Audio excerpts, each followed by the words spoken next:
Welcome to the How You Do the Mod. A lot of people have sent me emails, so here it is. Have fun, guys. I'm just showing you here how to get into the back of your DL4. Has 5 Phillips screws. Just take your screwdriver, get them off. This next set of clips is a little shaky. I apologize. But what we're looking for are these 4 solder connections on the left-hand side, the far left-hand side of your DL4 unit. And that is where your tap tempo of your unit connects to the circuit of the whole system. So see there's 2 stacked on top of each other, and there's obviously a set that are horizontal from one another. I'm going to show you some tools, multimeter. I find it helpful for double checking my work to make sure that my solder connections are done properly. Phillips screwdriver. Yes, beautiful. And soldering iron, which isn't on, and some wire. I think that's 22 or 24 gauge wire. You're going to need some wire and a jack. That's the plastic jack that I prefer, just because you could probably get away with this here, metal jack, but the plastic jack will prevent any sort of ground problems or shared ground problems if your DL4 hits another effects unit. If you use the metal one, it could cause some wonky stuff potentially. Probably won't, but play it safe. The plastic one works just as fine. Okay, here's my multimeter. What I'm showing here, although you can't hear it, is how these 4 solder joints are connected. They are connected to one another horizontally. So straight across from one another, that solder joint is connected, and then the bottom 2 are connected horizontally, but they are not connected vertically or stacked on top of each other. Those 2 solder points connect when you depress the tap switch. So we want to focus on the ones that are stacked one on top of each other, those 2 right there that I'm pointing at. Okay, beautiful. You got to get your wire. You're going to pull back on the plastic covering, and you need to tin your wire. This is where basic soldering skills comes in, which I can't teach you on this. You're going to have to learn it or get somebody else to do it. You're going to tin the ends of each of those wires, so you got some solder on them already.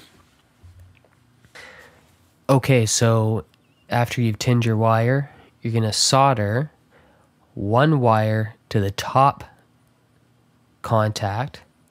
So it's going to melt the wire tin the solder that you've already applied to the wire, to that first top contact there. You're going to make sure your soldering iron's nice and hot. Don't leave it there too long. Then you're going to solder the other wire to the bottom solder contact. Same rules apply. Don't melt too much of the solder. We don't want the solder to run between the 2 contacts to accidentally connect them or keep them connected. We just want 1 wire to the top, 1 wire soldered to the bottom contact. There. When it's done, it'll look something like that. You'll have 1 wire on each contact. Don't keep your soldering iron too long on that contact. Just enough to melt a little bit of that solder into the wire and vice versa. Then you're going to take the other ends of your wire and attach it to your jack. Now, this jack here actually has 6 contacts, but basically you need the contacts that correspond with the tip of a cable and the ring or sleeve of a cable. And once you isolate those should be on one side or the other. There they are. You're going to solder 1 wire to one and 1 wire to the other set of contacts. It really doesn't matter if you solder to the ring or the sleeve of that jack there, because if you always use a mono plug to plug into your external tap tempo, the ring and the sleeve become the same thing. Okay, so you're going to solder one end to one and the other end to the other terminal. Okay, then you got a couple options. The battery compartment comes out quite nicely, and you can drill a hole in the side of your chassis and mount your jack right in there. That makes for a very neat presentation.